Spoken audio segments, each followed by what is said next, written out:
Clara Whitmore's hands were shaking so hard she couldn't hold the pen. The banker slid the foreclosure notice across his desk, 30 days to sell, or the bank would take everything. Her son Tommy stood beside her silent, as he'd been since watching his father die 2 years ago. 8 years old, and he hadn't spoken a full sentence since. The banker smiled. It wasn't kind. "A woman alone can't manage a cattle ranch, Mrs. Whitmore. Mr. Cross has made a generous offer. I suggest you take it before—" Clara stood, walked out, left the paper on his desk. Tommy followed, still silent, always silent. Before we begin, if you're watching from anywhere in the world, please subscribe and comment with your city below. I want to see how far this story reaches. And stay until the end, because what happens between Clara, a broken soldier, and her silent son will either break your heart or put it back together. Maybe both. The February wind cut through Clara's wool coat like it wasn't there. She walked fast. Tommy's hand in hers, away from the bank, away from the general store, where women whispered behind their hands, away from the church where Reverend Gaines preached about widows who bring calamity upon themselves. "Mama," Tommy whispered. First word in 3 days. Clara stopped, knelt in the frozen mud. "What is it, baby?" Tommy pointed at the bakery window. Fresh bread still steaming. Her stomach twisted. They'd had cornmeal mush for breakfast. Cornmeal mush for dinner the night before. Cornmeal mush for, "Not today, sweetheart. Maybe Sunday." Sunday was 6 days away. She didn't have money for Sunday either. They walked home, 3 miles on foot because she'd sold the wagon last month. The Whitmore Ranch sat at the edge of town, 40 acres of scrub brush and stubborn hope. The house her husband James had built by hand before a spooked horse kicked him in the head and killed him in front of their son. The fence was cut again. Clara stopped breathing. Cattle were gone, every single one. 20 head, her entire herd, wandered off through the gap in the wire, probably scattered across 3 counties by now. "Stay here," she told Tommy. She ran to the fence line. Fresh cuts. Wire snipped clean, not rusted through. Someone had done this. Same someone who'd cut the fence 2 weeks ago. Same someone who'd poisoned her well last month. Boot prints in the mud. Big. Male. Leading north toward Cross's land. Mrs. Whitmore. Clara spun around. A man stood by her barn. Tall. Dark-skinned. Cavalry coat worn to threads. He held his hands where she could see them. "Who the hell are you?" Clara's voice came out harder than she meant. "Name's Elijah Storm. Folks call me Eli. I'm—" He paused, looked past her at the cut fence. "I'm the man who's been watching your property at night. And I'm sorry, ma'am. I wasn't here when they did this." Clara's hand went to the pocket where she kept James's folding knife. "You've been watching my property. That's supposed to make me feel safe." "No, ma'am. It's supposed to explain why I was here when your barn almost caught fire last Tuesday." Clara's blood went cold. "What fire?" "The one I put out before it spread. Someone soaked your hay bales in kerosene. I smelled it, found the trail, doused it before it caught proper. And you didn't think to mention this to me. Didn't want to scare you. Thought I could handle it quiet. I don't need a man handling things for me. No, ma'am. You need a man working for you. There's a difference." Clara stared at him. His face was weathered, creased at the eyes, scars on his hands, a long old scar down the side of his neck. This was a man who'd seen violence. Maybe caused some too. "I don't have money to pay you." "Didn't ask for money." "Then what do you want?" Eli looked at the ranch house, the sagging porch, the cracked windows, the barn that needed new boards. A place to work, food, somewhere to sleep. That ain't the ground. I'll take wages when you can afford them. Until then, I'll take 3 meals and a dry place to lay my head. Why? Because someone's trying to run you off this land, and I got a feeling I know who. And because— He stopped. Looked at Tommy, who'd appeared at Clara's side, silent and staring. Because a boy that age shouldn't look that scared in his own yard. Clara wanted to say no. Every instinct screamed danger, strange man, unknown past, too convenient. But her cattle were gone. Her fence was cut. Her barn had almost burned. And Tommy was looking at this stranger with something Clara hadn't seen in his eyes for 2 years. Curiosity. "You got a reference?" Clara asked. "Someone who'll vouch for you." "No, ma'am. Been on the move since I mustered out. But I can show you my discharge papers if you want proof I served." Cavalry. 10th Cavalry. Buffalo soldiers. Spent 8 years fighting Comanche Apache and worse. Clara knew the 10th. Black regiment. Segregated. Toughest soldiers in the West, according to James, who'd fought alongside them at Fort Davis. "Show me the papers." Eli reached into his coat slowly, pulled out a folded document. Clara opened it. Discharge papers dated 1881. Honorable service. Signed by Colonel Benjamin Grierson himself. "Why'd you leave?" "War ended. Army didn't need as many of us. And I—" His voice went flat. "I had reasons to leave." "What reasons?" "Personal ones. Ma'am, you can trust me or you can send me away. But if I go, whoever's cutting your fences will come back. And next time, it won't be just fences." Clara looked at Tommy, at her son's too thin face and too quiet eyes, at the cut fence, at the barn that had almost burned. "You sleep in the barn. You eat after we eat. You don't come in the house unless I invite you. And if I find out you're working for Cross, I ain't. I'll shoot you myself." "Yes, ma'am. And if you touch my son, I won't. I'll do worse than shoot you." "Understood." Clara held out her hand. They shook. His grip was firm, calloused, careful not to squeeze too hard. "I'll start with the fence," Eli said. He walked away before she could change her mind, started gathering the cut wire, his movements efficient, practiced. Tommy tugged Clara's sleeve, pointed at Eli. "What baby?" Tommy made a gesture Clara didn't understand at first. Then she realized he was mimicking tipping a hat, the way James used to. "Yeah," Clara said softly. "He seems decent. Maybe." That night, Clara lay awake in her bed listening to the sounds of the ranch. Cattle lowing weight. Cattle.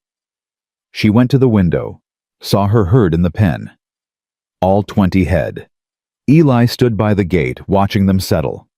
He'd found them, rounded them up, brought them home. Clara's throat tightened. She hadn't cried when James died, hadn't cried when the town turned on her, hadn't cried when the banker handed her foreclosure papers. But she cried now. Just a little. Just enough. The next morning, Clara found Eli already working. He'd fixed the fence, reinforced the gate, and mucked out the barn. When she brought him breakfast, leftover cornbread and black coffee, he took it with a quiet, "Thank you, ma'am," and ate standing up. "You can sit," Clara said. "Prefer to stand. Old habit." Tommy appeared in the barn doorway, stared at Eli. Eli nodded at him once, then went back to eating. "Your boy always this quiet?" Eli asked. "Since his father died. Hasn't said more than a few words at a time since." "How'd it happen?" "Horse spooked. Kicked James in the head. Tommy saw it." Eli stopped eating. Set the plate down. "That's a hard thing for a child to carry." "Yeah." He talked to doctors. "Can't afford doctors. Can barely afford food." Eli picked up his plate again, chewed thoughtfully. "My son used to go quiet after bad dreams. Wife would sit with him. Didn't make him talk, just sat. Took time, but he'd come around." Clara's heart sank. "You have a son." "Had. He and my wife died 6 years ago. Cholera." "I'm sorry." "Me too." They stood in uncomfortable silence. Tommy wandered closer, watching Eli with wide eyes. "You like horses, son?" Eli asked gently. Tommy nodded. "You want to help me check their hooves later, make sure they're sound." Tommy looked at Clara. She nodded. Tommy nodded too. "Good," Eli said. "I'll teach you proper, the way my boy learned." 3 days passed. Eli worked from dawn to dusk. Fixed the barn door, patched the roof, built a new chicken coop because Clara's hens kept getting picked off by coyotes. He didn't talk much, didn't ask questions, just worked. On the fourth day, Sheriff Dawson rode up. Clara's stomach dropped. Dawson was Cross's man, everyone knew it. He tipped his hat to her, but his eyes were cold. "Mrs. Whitmore, heard you hired help." "I did." "Mind if I meet him?" "I do mind, actually." "Not asking permission, ma'am. Got reports of a suspicious character on your property. Just doing my job." Eli appeared from the barn, walked over calm and steady. "This him?" Dawson asked. "This is Eli Storm, my ranch foreman." Dawson's eyebrows rose. "Foreman?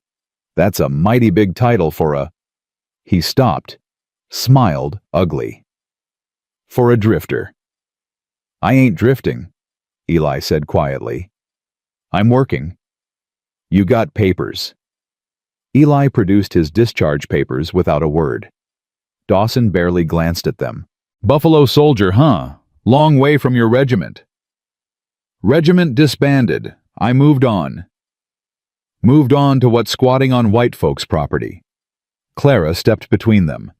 "He's not squatting. He works for me, legally. And unless you've got a warrant, Sheriff, you can leave my property." Dawson's smile vanished. "Careful, Mrs. Whitmore. People are already talking about you." "You really want to add harboring a—" "Say it." Eli interrupted. His voice was soft, dangerous. "Go ahead. Say what you want to say." Dawson's hand drifted toward his gun. Eli didn't move, didn't blink. "Sheriff," Clara said sharply, "unless you're here to investigate who cut my fences and tried to burn my barn, you're wasting my time." "Cut fences? That's the first I'm hearing of it."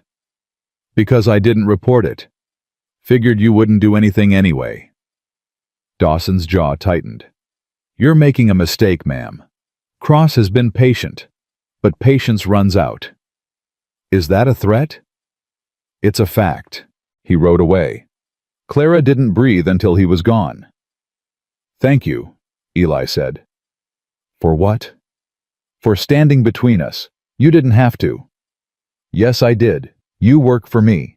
That makes you my responsibility." Eli studied her face. "You're tougher than you look, Mrs. Whitmore." "I have to be.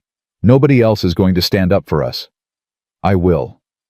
Clara wanted to believe him, wanted to trust that someone finally would stay, but men always left, either by choice or by death.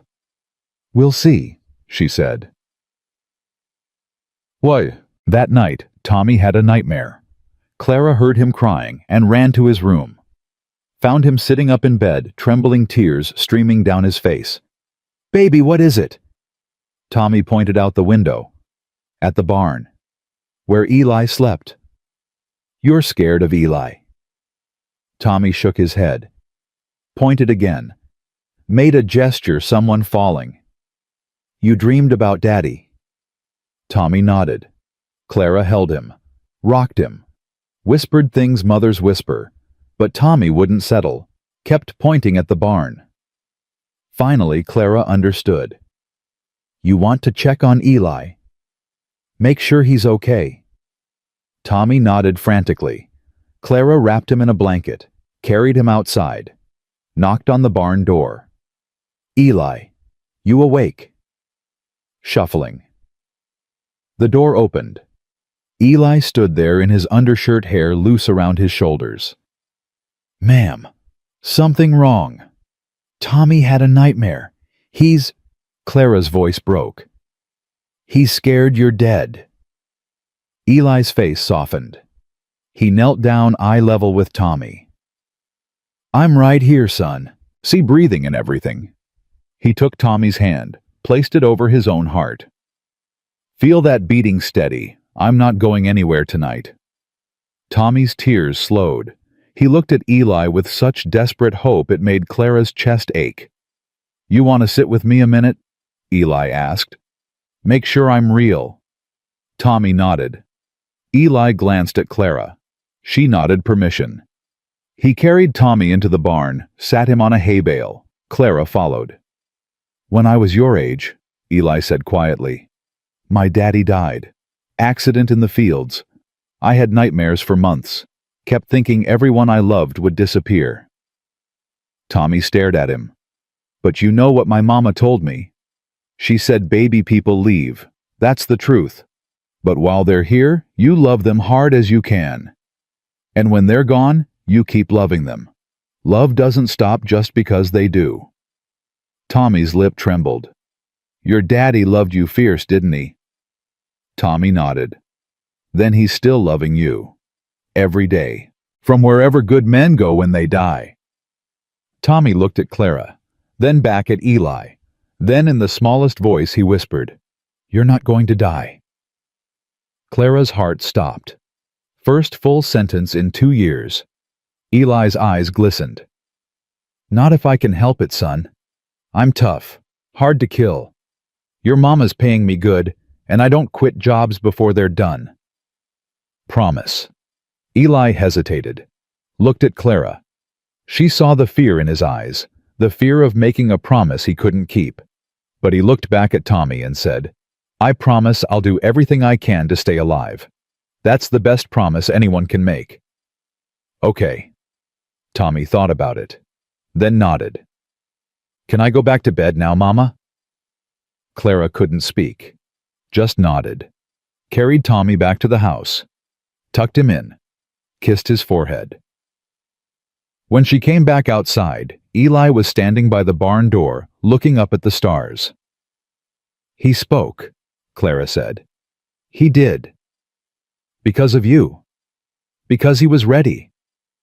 Clara wanted to say more, wanted to thank him, wanted to ask him to stay forever, wanted to— "Good night, Mrs. Whitmore," Eli said softly.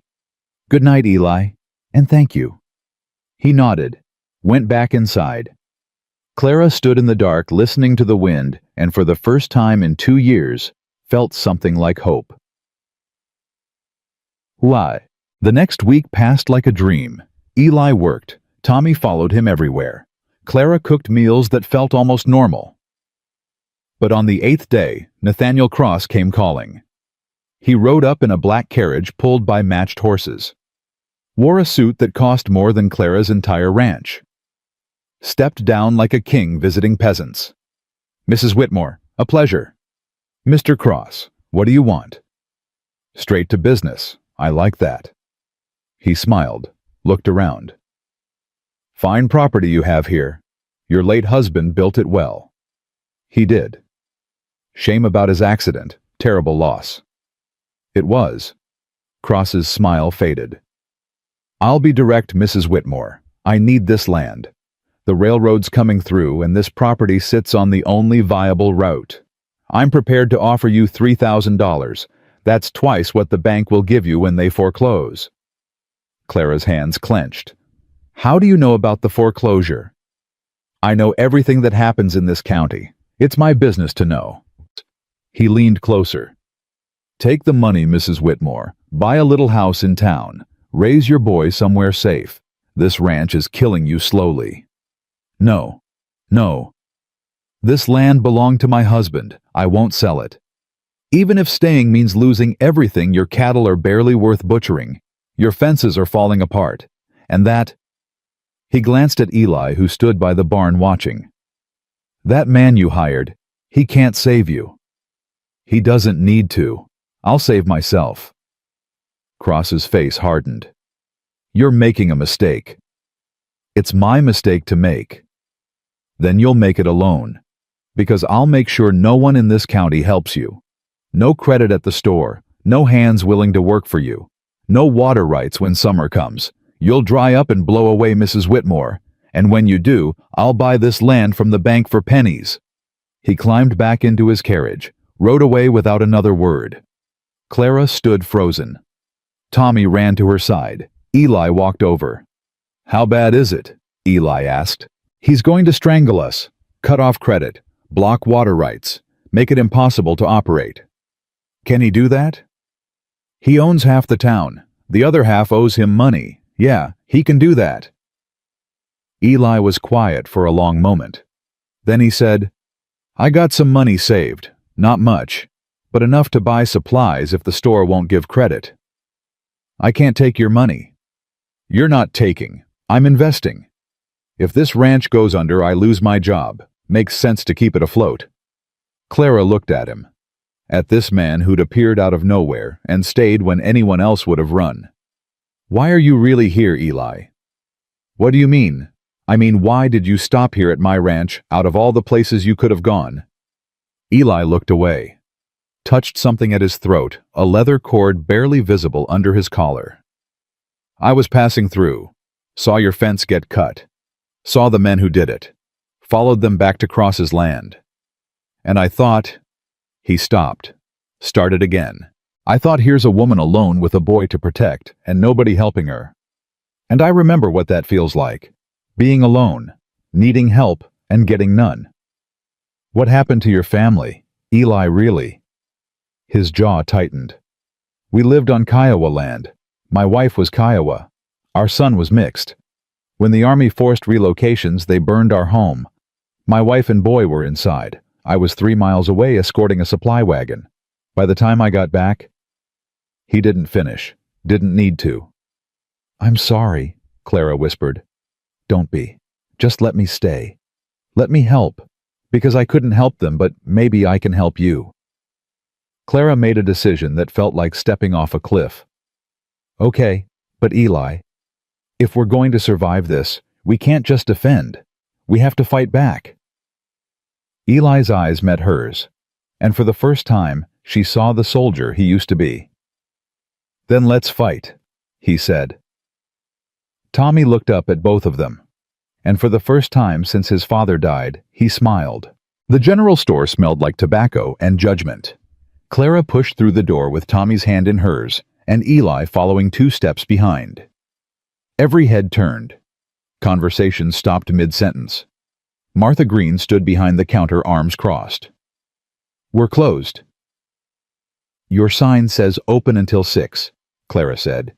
"It's 4:30. "I said we're closed." Clara set her shopping list on the counter. "I need flour, salt, coffee, and lamp oil. I have cash." Martha didn't look at the list. "Can't help you." "Why not?" "Store policy. We reserve the right to refuse service." "Since when?" "Since this morning. Mr. Cross bought a stake in the business. New rules." Martha's eyes flicked to Eli. "We don't serve his kind anyway." Eli's hand twitched. Clara felt him tense behind her. "His kind." Clara's voice went quiet. "Dangerous." "You mean employed? Or are you going to say what you really mean?" Martha's face flushed. "I mean, we don't want trouble." "Then sell me flour and we'll leave." "No." Tommy tugged Clara's sleeve. She looked down. Her son's eyes were wide, frightened. He'd seen this before. The rejection. The cruelty disguised as propriety. Clara picked up her list, turned to leave, then stopped. "My husband used to spend $60 a month in this store, Martha. Every month for 8 years. That's almost $6,000. You took his money just fine when he was alive." "Things change." "Yeah, they do." Clara walked out. Eli followed. Tommy ran ahead to the wagon. "There's a trading post in Cedar Bluff," Eli said quietly. 20 miles south. They'll sell to us." "That's 2 days travel round trip. We don't have 2 days." "Then what do you want to do?" Clara looked back at the store, at Martha watching through the window, at the other shopkeepers pretending not to stare. "I want to burn it down," Clara said, "but I'll settle for finding another way." They climbed into the wagon. Tommy sat between them. As they pulled away, someone threw a rock. It hit the side of the wagon with a crack that made Tommy jump. "Widow whore!" a voice shouted. Clara kept driving, didn't look back. Her hands shook on the reins. "Mama!" Tommy whispered. "What's a whore?" Clara's throat closed up. "It's a word small people use when they can't think of anything smarter to say," Eli said calmly. "Means nothing. Worth less." Tommy considered this. Then why did they say it? Because your mama scares them. Mama's not scary. She is to folks who need other people to be small so they can feel big. Tommy thought about this all the way home. When they pulled up to the ranch, he said, "I think I understand." Clara wanted to ask what he understood, but she was afraid of the answer. That night, she counted their remaining supplies. 3 days of flour. Maybe 4 if she stretched it. No coffee, no salt. Lamp oil almost gone. She sat at the kitchen table with her head in her hands and let herself cry for exactly 2 minutes. Then she stopped. Crying was a luxury she couldn't afford. Someone knocked. Eli stood in the doorway, hat in his hands. "Didn't mean to intrude. Saw your lamp still burning." "Can't sleep." "Me neither." He paused. "I could ride to Cedar Bluff tomorrow. Be back by nightfall if I push hard." "And leave us here alone, no." "Then what?" Clara looked at her empty flour tin, at her son sleeping in the next room, at this man who'd stayed when he should have run. "We have to force Cross's hand, make him come at us directly instead of strangling us slow." "How?" "Water rights. He needs access to the creek that runs through my property. It's the only reliable source for miles. Right now, I let him use it because James believed in being neighborly." She laughed bitterly. "But maybe it's time to stop being neighborly." Eli was quiet for a long moment. "You fence off the creek, you start a war." "We're already at war. He just hasn't admitted it yet." "Mrs. Whitmore." "Clara, if we're going to fight together, you can call me Clara." "Clara." He tested the name, nodded. "You fence off that water, Cross will come. With men. With lawyers. Maybe with worse. Let him come. At least then we'll know what we're fighting." Eli studied her face. Then he said, "Your husband was a lucky man." "No, he wasn't. He's dead." "I meant before that." Clara's chest tightened. She looked away. "We start building the fence tomorrow. 2 days' work, maybe 3. Can you handle it?" "I can handle anything you need me to handle." She believed him. God help her, she believed him. The next morning, they started building. Clara marked the fence line while Eli dug post holes. Tommy carried water and handed them tools. It was hard work backbreaking, but it felt like fighting back.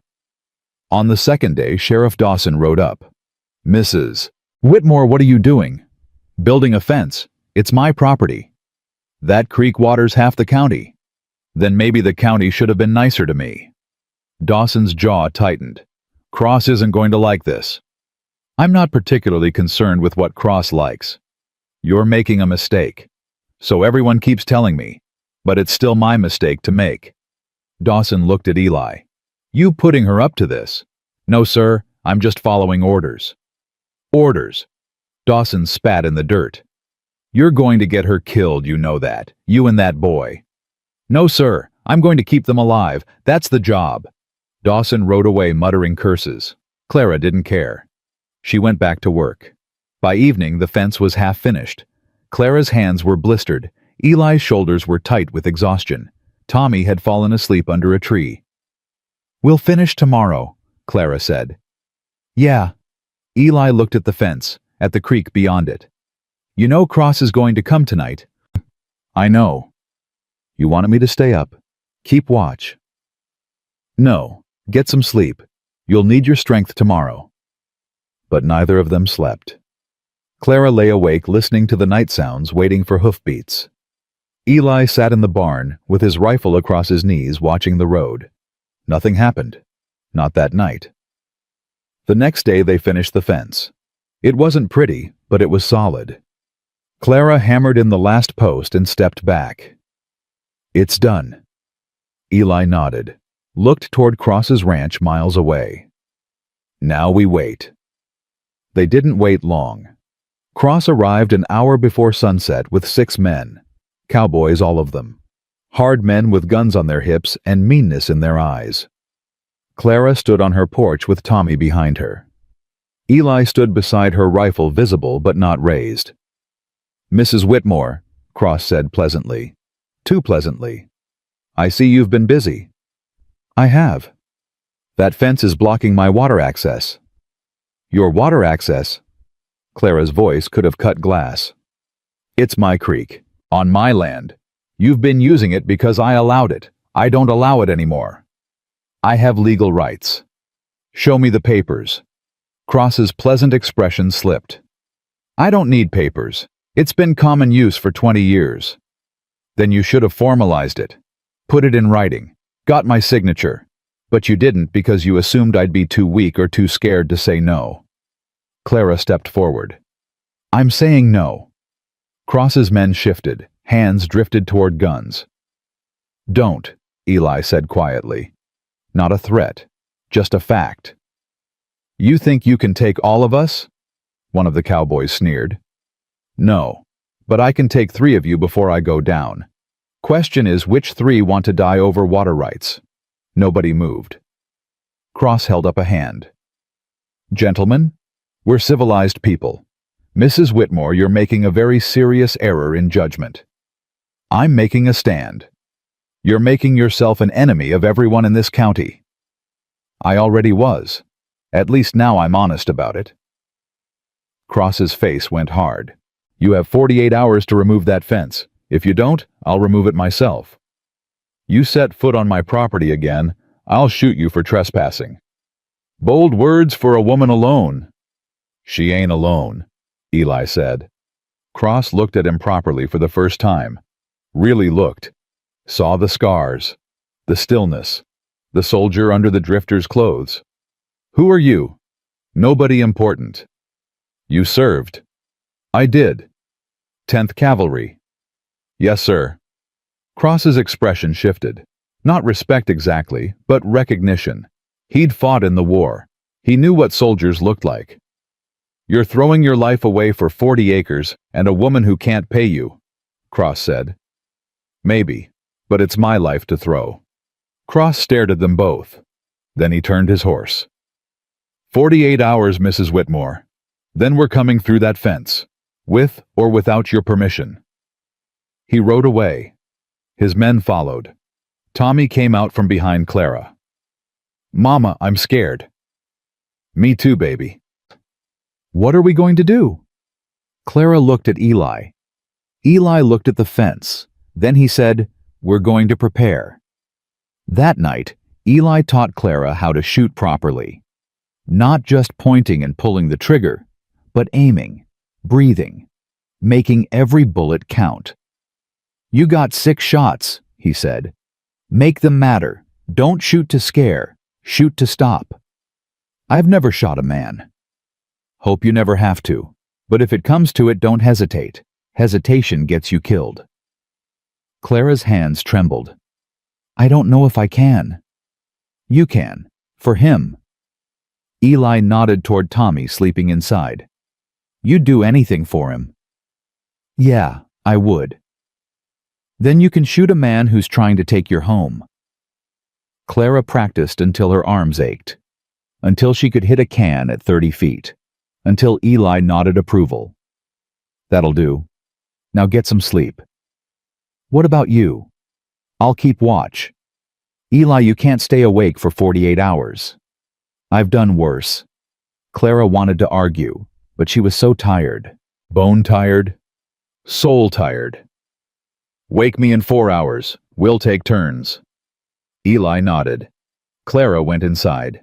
Lay down fully clothed with her rifle beside her. Closed her eyes. Woke to gunfire. She bolted upright. Ran to the window. Saw flames in the barn. Saw men on horseback.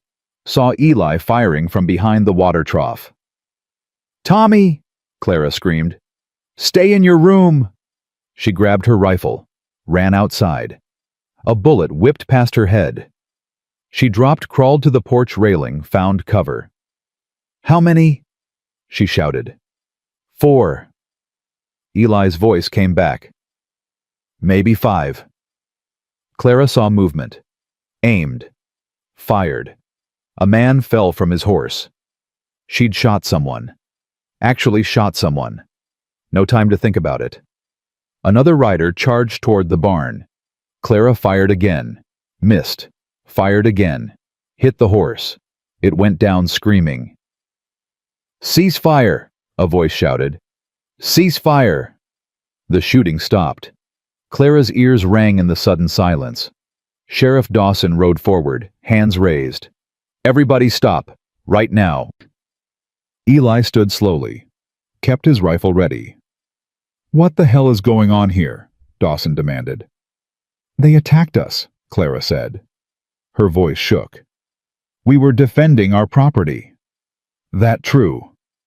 Dawson looked at Cross's men. One of them, clutching his shoulder where Clara's bullet had grazed him, spat blood. "We were removing an illegal fence. She shot first." "That's a lie," Clara shouted. "You set fire to my barn. Prove it." Dawson looked at the burning barn, at the fence, at Eli still standing with his rifle. "Mrs. Whitmore, I'm going to have to ask you and your hired man to come into town. Answer some questions." "About what? Defending my own property?" "About discharging firearms in a residential dispute." "Residential dispute? They tried to kill us." "That's to be determined. Now put down the rifle." Clara looked at Eli. He shook his head fractionally. "Don't trust this." "Sheriff," Eli said carefully, "if we come with you, who protects the boy?"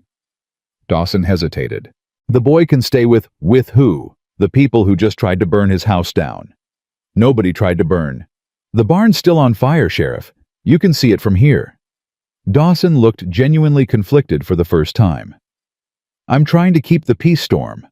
"No, you're trying to keep Cross happy. There's a difference. Watch yourself." "I am watching. Watching you let a rich man terrorize a widow and her child." Dawson's face flushed.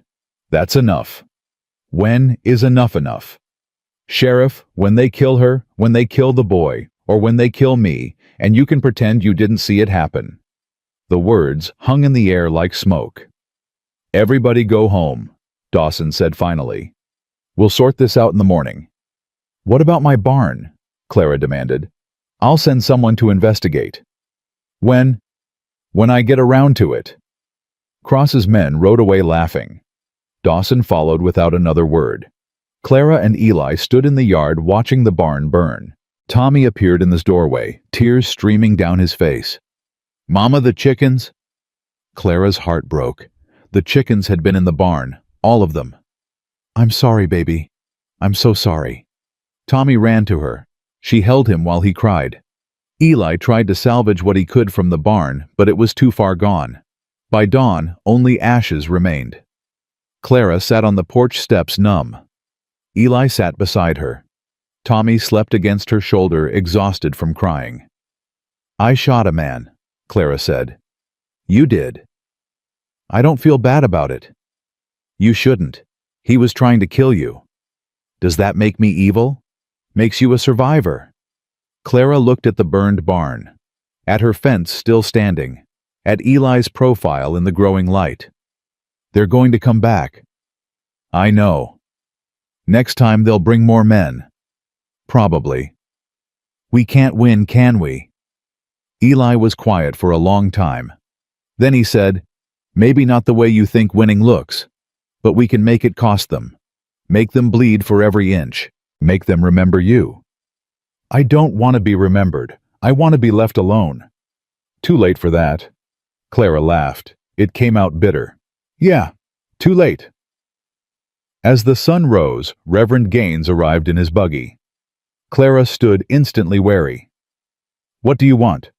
Gaines stepped down. He looked older than she remembered, tired.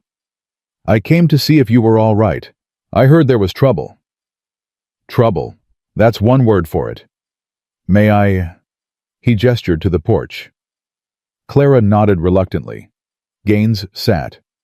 Eli stood behind Clara, protective. "I owe you an apology, Mrs. Whitmore," Gaines said. "I've been unkind, in my sermons, in my judgment of you." Clara's jaw dropped. "Is this a joke?" "No. I've been praying on it, asking God what he would want me to do. And I don't think he'd want me to condemn a woman for loving the wrong man or for raising her son alone after tragedy." He paused. I think he'd want me to help. Help how? I can speak to the congregation. Tell them what's happening here. Rally support. Your congregation threw rocks at me, Reverend. They called me a whore in front of my son. Gaines flinched. Not all of them.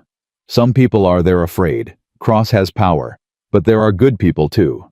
People who'll stand with you if someone leads them. Why should I trust you?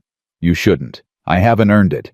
But Mrs. Whitmore, if you let this fight be just you against Cross, you'll lose. You need allies. I'm offering to be one. Clara wanted to refuse, wanted to spit in his face. But Tommy stirred against her shoulder, and she thought about what would happen when Cross came back. What do you want in return? Nothing, except maybe... Gaines looked at his hands. Maybe forgiveness. Someday. When I've earned it. Eli stepped forward. Reverend, you were in the war? I was. Chaplain. 4th Infantry. Then you saw what men do when they think God's on their side. I did. It's why I became a preacher. To try to make amends. You can't make amends for war, Reverend.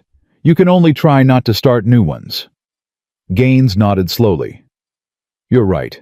And this thing with Cross. It's going to be war. People are going to get hurt. People are already hurt, Clara said. My barn's burned. My livestock's dead. My son had to watch men try to kill his mother. Then let me help stop it before it gets worse. Clara looked at Eli. He shrugged. Your call. Fine, Clara said. Talk to your congregation. See who'll stand with us. But Reverend, if this is a trick... It's not. You have my word. The word of a man who called me a sinner from his pulpit. Gaines stood. The word of a man who's trying to be better. That's all any of us can do, Mrs. Whitmore. Try to be better than we were yesterday. He left. Clara watched him go, uncertain. You think he means it? She asked Eli. I think he's scared. Scared men sometimes find courage, or they find new ways to be cowards. Eli looked at her. We'll find out which one he is. That Sunday, Clara didn't go to church, hadn't been since James died. But Eli went, sat in the back, listened. He came back and told her what happened. Gaines had preached about mercy, about standing with the powerless, about how Jesus defended the widow and the orphan. Some people walked out, but others stayed, and a handful, nodded agreement. How many? Clara asked. Maybe 10, 15 if we're lucky. That's not enough. It's more than we had yesterday. Clara wanted to believe it mattered, but when she looked at her burned barn, and her empty chicken coop, and her son's too quiet face, she couldn't find hope. That night, Cross made his next move. Not violence this time. Something worse. Tommy disappeared. Clara had put him to bed, checked on him like always, then gone to sleep herself. When she woke, his room was empty. She screamed, ran outside. Eli came running from the barn. Tommy's gone. They searched the house, the yard, the fields, called his name until their voices were raw. Nothing. Could he have wandered off? Eli asked. No, never. He's too scared of the dark. Then someone took him. Clara's legs gave out. She fell to her knees in the dirt. No, no, no, no, no. Eli caught her, held her up. Listen to me. Listen, we'll find him. I swear to God we'll find him. How he could be anywhere. Cross wants leverage. He won't hurt the boy, not yet. He'll make a trade. Your land for your son. Clara's vision swam. She wanted to vomit, wanted to die, wanted to burn the world down. Then I'll give him the land. No. Yes, I don't care about the land. I care about Tommy. If you give him the land, what's to stop him from keeping Tommy anyway, making sure neither of you can testify against him? The truth of it hit Clara like a fist. Then what do I do? Eli's face went hard. You let me handle this. What does that mean? It means I'm going to Cross's ranch, and I'm going to get your son back. They'll kill you. Maybe, but I'll get Tommy out first. Eli. Clara. He held her shoulders, looked in her eyes. This is what I do. What I was trained to do. Trust me. She wanted to. God, she wanted to. But everyone she'd ever trusted had left her. Promise me you'll come back, she whispered. You and Tommy. Promise me. Eli hesitated. Then he lied. I promise. He kissed her forehead, grabbed his rifle, mounted his horse. Clara watched him ride toward Cross's ranch, toward almost certain death, and prayed to a God she wasn't sure she believed in anymore. Please, please let them come home. The night stretched forever. Clara paced, loaded and reloaded her rifle. Waited. As dawn broke, she heard horses. She ran outside, saw Eli riding hard with Tommy in front of him on the saddle. Behind them, a dozen riders gaining ground. Get inside, Eli shouted. Bar the door. Not without you. Eli reached the porch, handed Tommy down. Run! Clara grabbed her son. He was alive, conscious, sobbing but alive. Eli wheeled his horse, fired at the pursuers, bought them seconds. They ran inside. Eli slammed the door, threw the bolt. How many? Clara asked. 10, maybe more. Eli checked his rifle. 3 bullets left. You got ammunition. In the cabinet. Glass shattered. A window exploded inward. Clara shoved Tommy into the bedroom. Eli fired through the broken window. They're surrounding us, Clara shouted. I know, a voice called from outside. Send out the soldier and we'll let you and the boy live. Clara looked at Eli. His face was set, resigned. Don't, Clara said. Don't you dare. It's the only way. No, we fight together, all of us, or none of us. Eli's eyes glistened. You're asking me to let you die. I'm asking you to let me choose.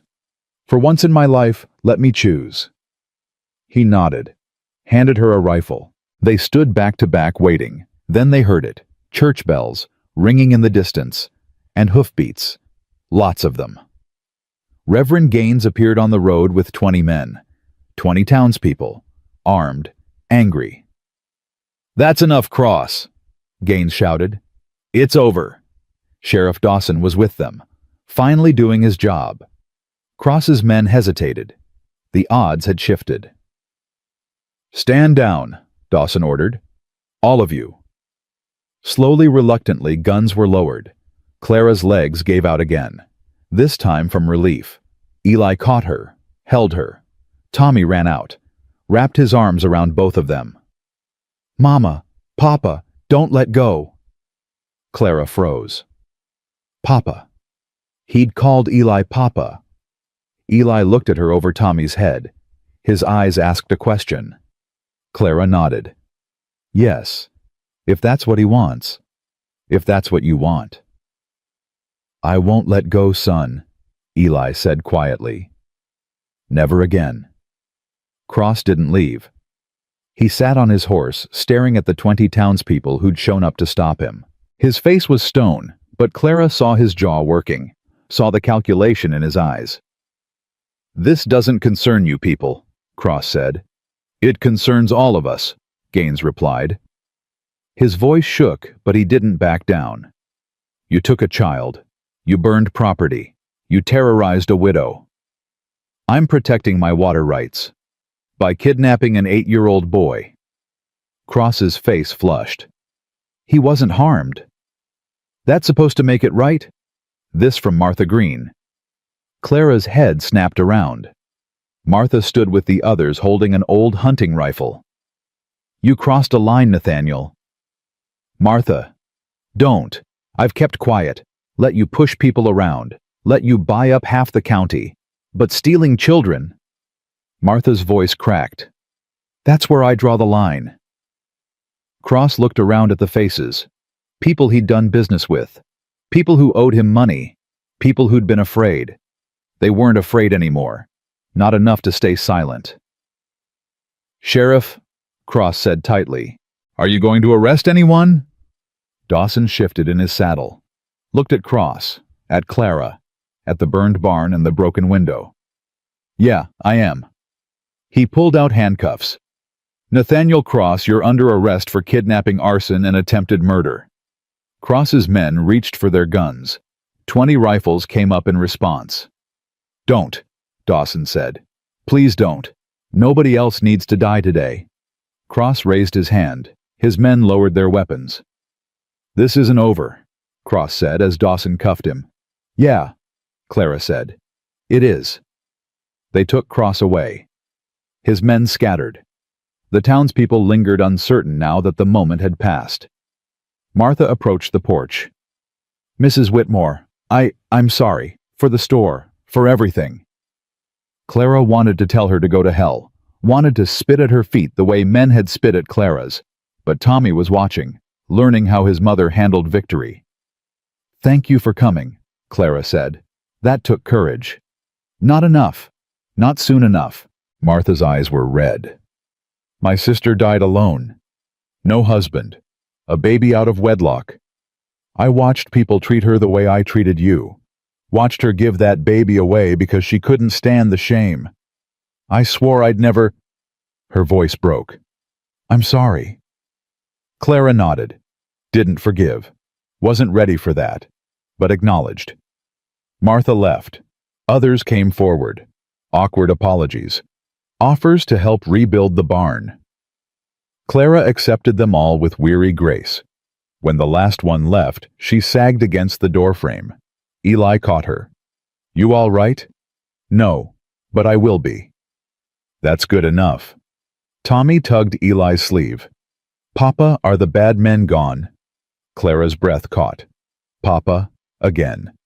Eli knelt down. Yeah, son. They're gone. Forever. I don't know about forever, but for a good long while.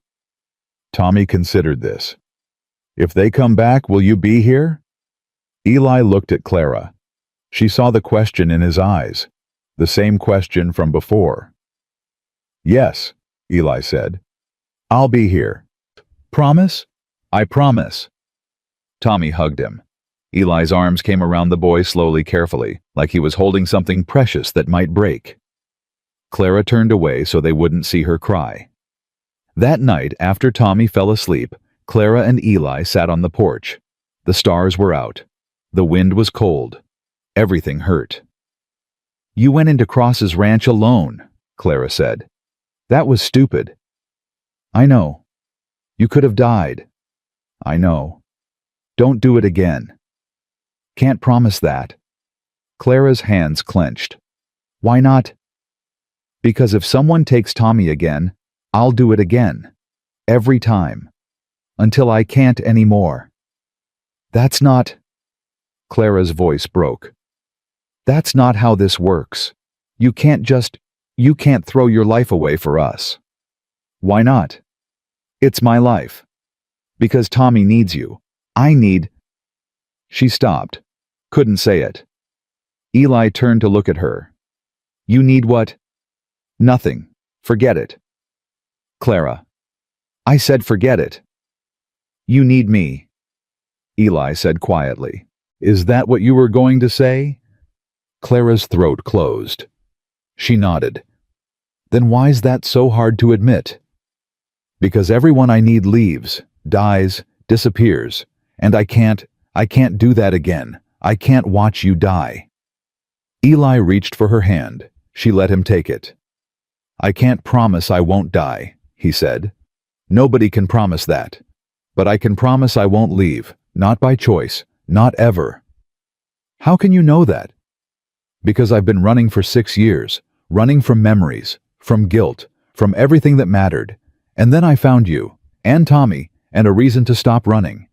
He squeezed her hand. You asked me why I stayed, that's why. Because for the first time since I lost my family, I found something worth staying for. Clara looked at their joined hands. At the calluses on his palm that matched the ones on hers. Working hands, surviving hands. I'm terrified, she whispered. Of what? Of this. of wanting this, of thinking maybe we could. She couldn't finish. Could what be a family? Clara's tears spilled over. Yes, and then losing it, losing you. You won't lose me. You can't know that. No, but I can choose it. Every day. I can wake up and choose to stay. Choose you. Choose Tommy. Choose this life.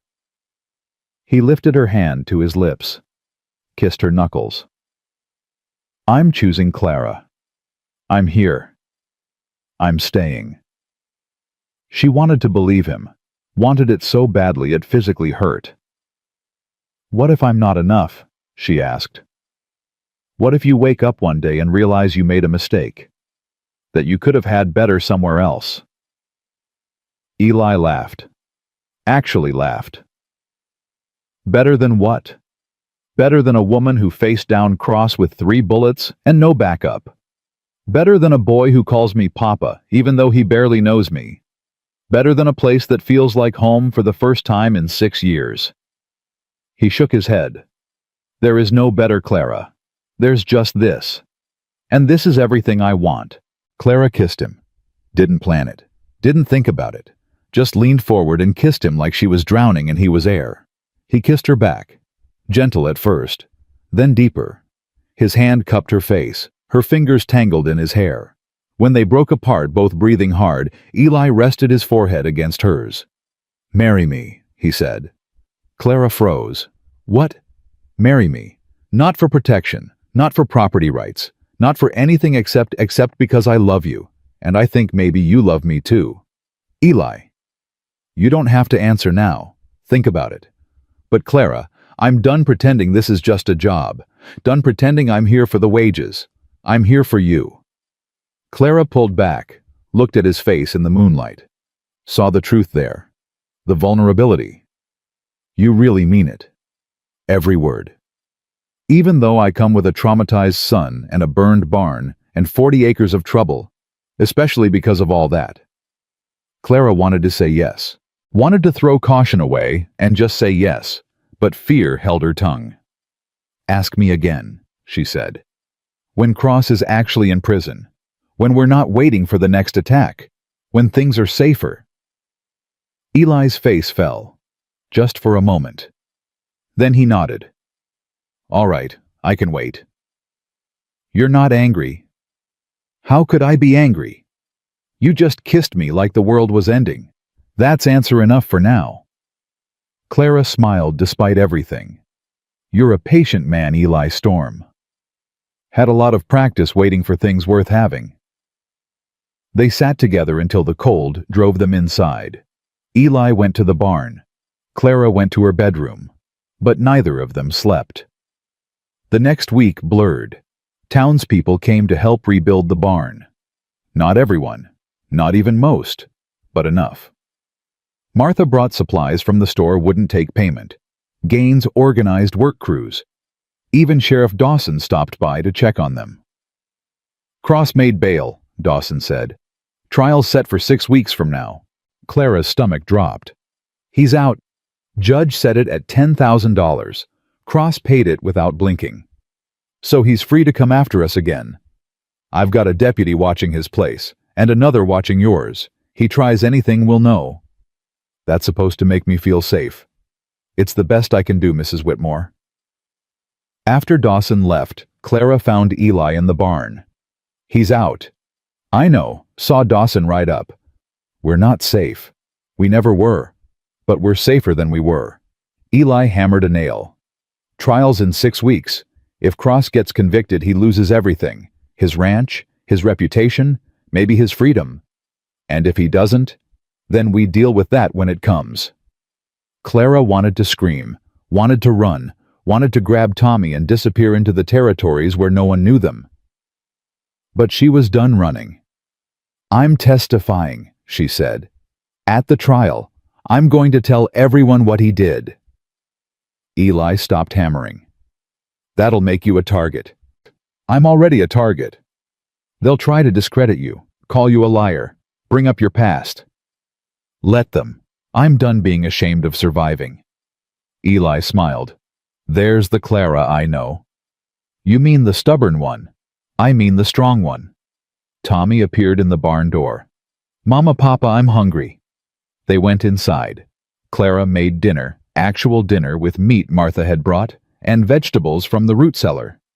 Tommy ate like he hadn't seen food in days. Slow down, baby. You'll make yourself sick. But it's so good, Mama. Clara's heart squeezed. When was the last time Tommy had said something was good? When was the last time he'd smiled? After dinner, Eli taught Tommy to play checkers. Clara watched from the kitchen pretending to wash dishes while her heart quietly shattered and rebuilt itself. This was what she'd been fighting for. Not the land, not the water rights. This. Tommy laughed when Eli let him win. Eli laughed too. The sound filled the house like music. That night, Tommy asked Eli to tuck him in. Clara stood in the doorway watching. Papa, will you tell me about your son? Eli went still. Clara held her breath. His name was Samuel. Eli said finally. He was 6 when he died, about your age. What was he like? Brave, curious. Asked a million questions about everything. Eli's voice roughened. He looked like his mother. Had her eyes, her smile. Do you miss him? Every day. Tommy was quiet for a moment. Then, is it okay if I call you Papa, even though I'm not him? Eli's face crumpled. He pulled Tommy into a hug. You're not replacing him, son. You're giving me a reason to be a papa again. And yeah, it's more than okay. Clara left before they saw her crying. Went to her room. Sat on the bed with her face in her hands. A knock. Eli stood in the doorway. You all right?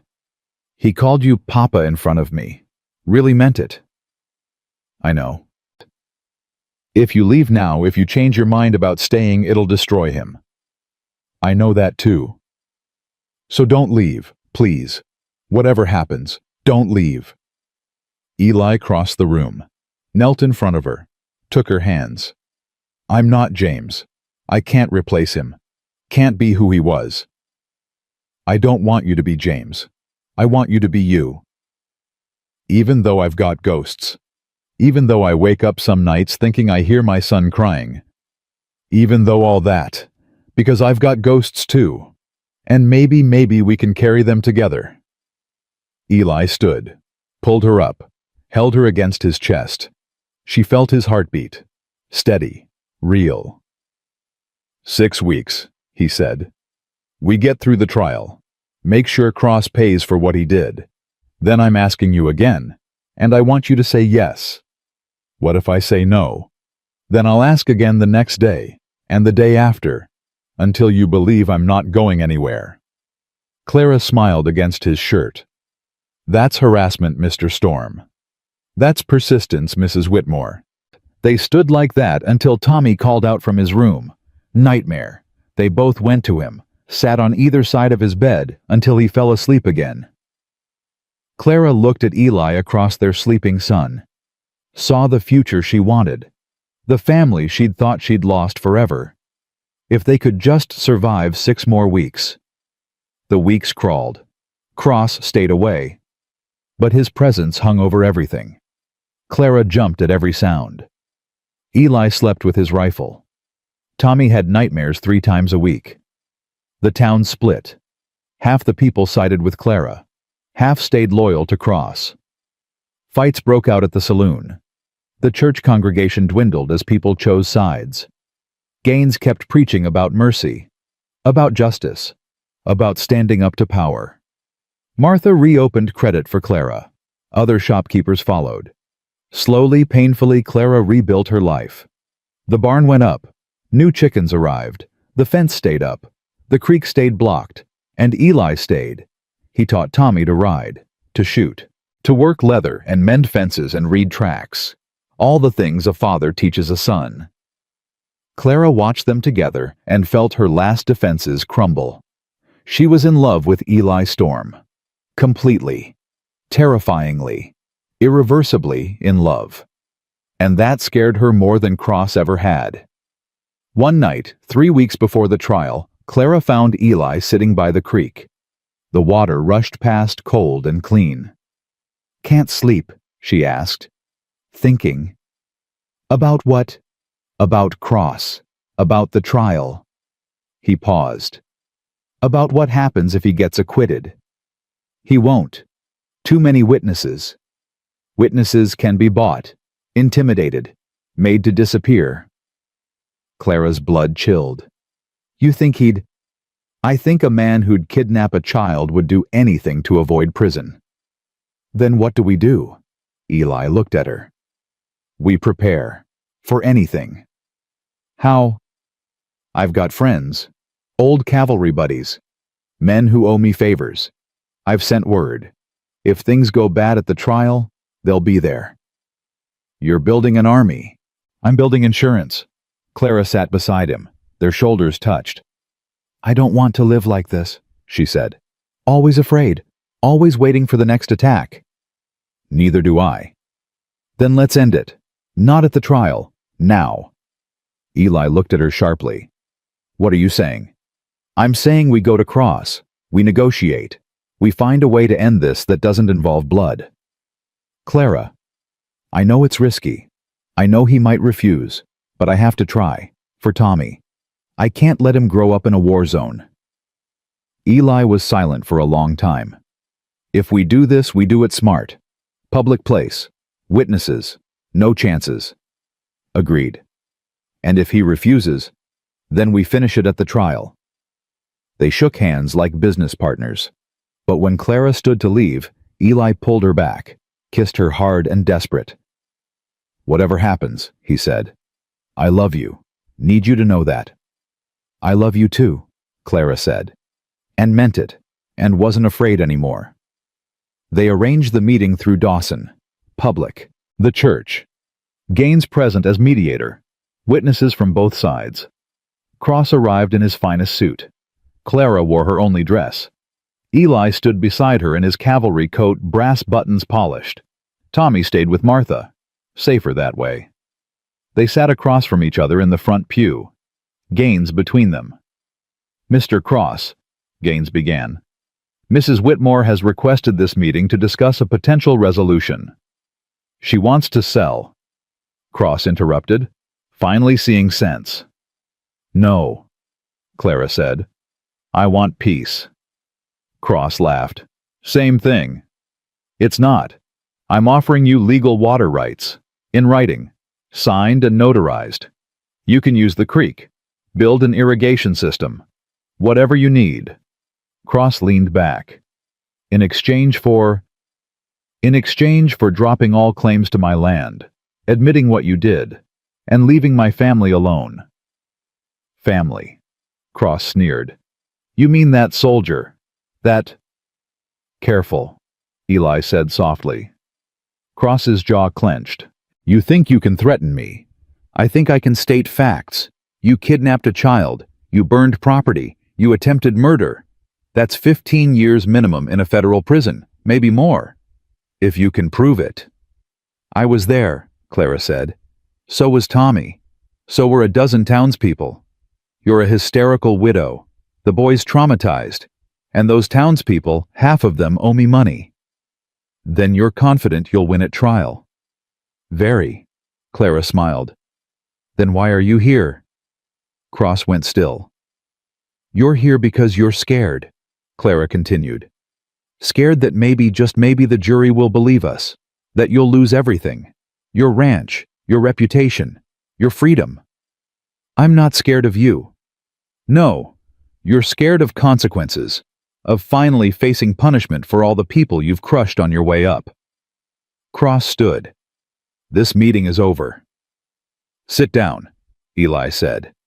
Didn't raise his voice. Didn't move. But something in his tone made Cross hesitate. "We came here in good faith," Eli said, "offering you a way out, a way to keep your water, keep your land, keep your freedom. All you have to do is admit the truth and leave us alone.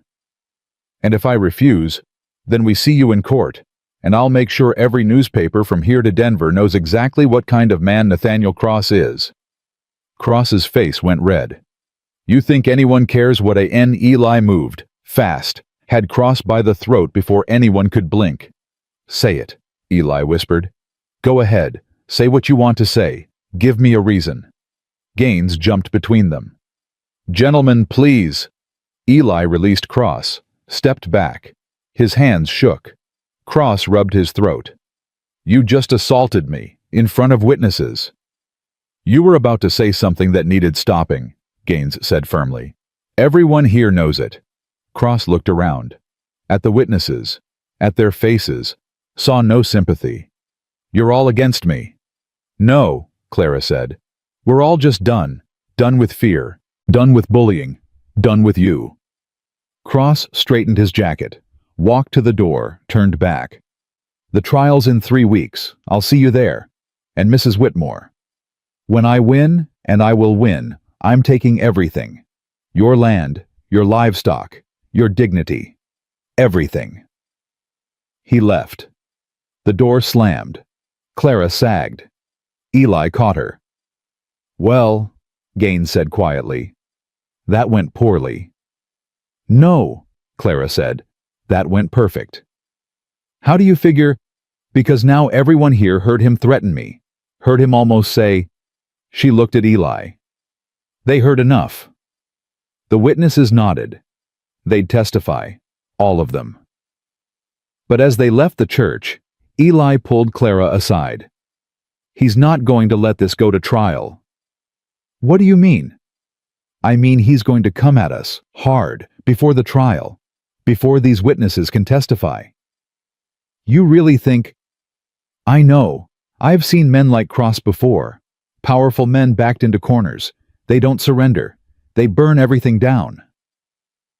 Clara's stomach twisted. Then what do? We prepare for war. That night, Eli's friends arrived. 5 of them. Buffalo soldiers, everyone. Hard men with hard eyes and harder stories. They set up camp around the property, watching, waiting. Clara felt safer, but also more afraid.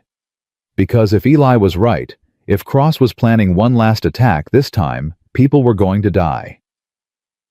She lay awake that night listening to Tommy breathe in the next room, listening to Eli move around outside, listening to her own heart pound. 3 weeks until the trial.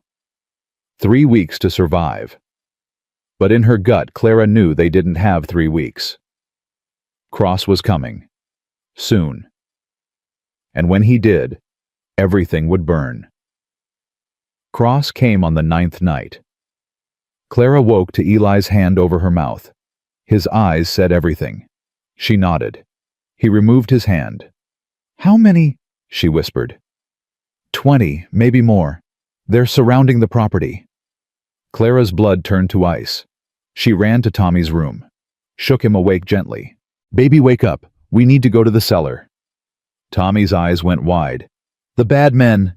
Yes, but Papa's friends are here. We'll be safe. She carried him downstairs. The cellar door was already open. Eli's friends had fortified it. Supplies, water, rifles. Stay down here, Eli said. No matter what you hear, don't come out until I come get you. Eli. He kissed her, hard and fast and desperate. I love you. Remember that. Then he was gone. Clara held Tommy in the darkness, heard footsteps overhead, shouting, then gunfire. Tommy buried his face in her shoulder. Clara sang to him, softly, the lullaby James used to sing. Her voice shook, but she didn't stop. The gunfire intensified. Explosions. Men screaming. The house shook. Mama, I'm scared. Me too, baby. Me too. Something crashed overhead. Smoke filtered down. The house was burning. Clara made a decision. Grabbed the rifle Eli had left. Tommy, stay behind me. We're going up. But Papa said, I know what Papa said. But the house is on fire. We can't stay. She pushed open the cellar door. Smoke everywhere. Flames eating the kitchen walls. She pulled Tommy through. They crawled toward the front door. A man appeared through the smoke. One of Cross's men. He raised his gun. Clara shot first. He went down. She'd killed someone. Again. No time to think about it. They made it outside. The yard was chaos. Eli and his friends fighting Cross's men. Bodies on the ground. Blood in the dirt. There, someone shouted. The woman and the boy. 3 men ran toward them. Clara fired. Missed. Fired again. Hit one. Then Eli was there. Moving like violence itself. Disarmed one man. Shot another. The third ran. I told you to stay in the cellar. The house is burning. Eli looked back. Flames consumed the roof. Everything they'd built. Everything they'd fought for. Gone. Get to the barn, Eli shouted. Now. They ran. Tommy stumbled. Clara picked him up. A bullet whipped past her head. Another hit the ground at her feet. They made it to the barn. Eli slammed the door, barricaded it. How many left? Clara asked. Too many. Eli checked his rifle.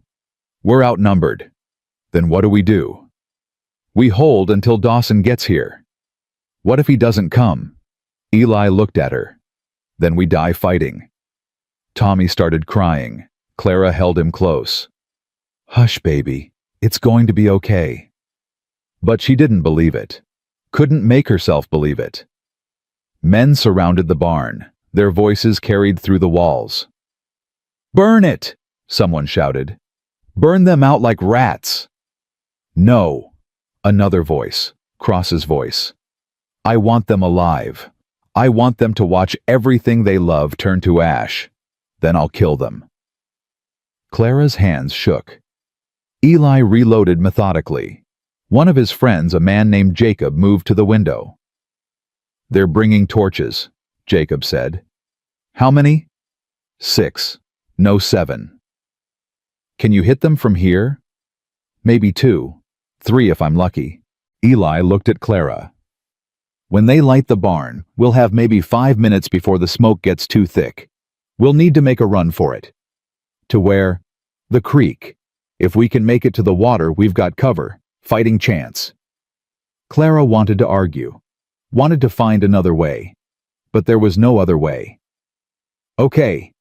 Eli turned to Tommy. Knelt down. Listen to me, son. When I say run, you run as fast as you can. Don't look back. Don't stop. Just run to the water. Can you do that?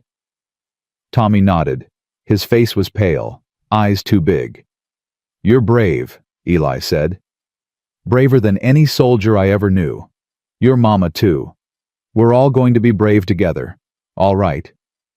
All right, Papa. Eli stood, touched Clara's face.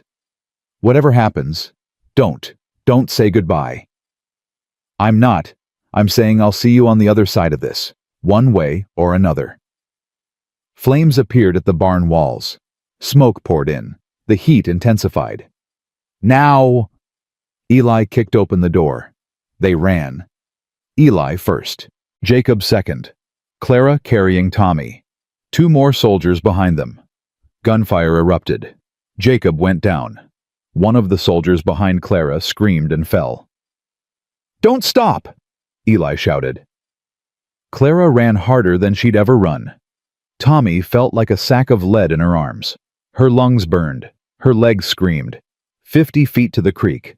40. 30. Someone tackled her from the side. She and Tommy went down hard. The rifle flew from her hands. A man loomed over them, raised his gun. Clara covered Tommy with her body. The shot never came. Eli appeared. Smashed the man's face with the butt of his rifle. The man dropped. Get up! Move! They reached the creek. Plunged into the icy water. The current grabbed them. Clara held Tommy's head above water. Eli grabbed them both, pulled them behind a boulder. Stay down! Bullets sparked off the rock. Water sprayed. Clara's teeth chattered. Tommy clung to her silent now. Shock, probably. 3 of Eli's friends made it to the creek. 3 didn't. Clara had watched them fall. Watched them die. For her. for a piece of land that was burning to the ground. "We can't stay here," Jacob shouted. He was bleeding from his shoulder but still fighting.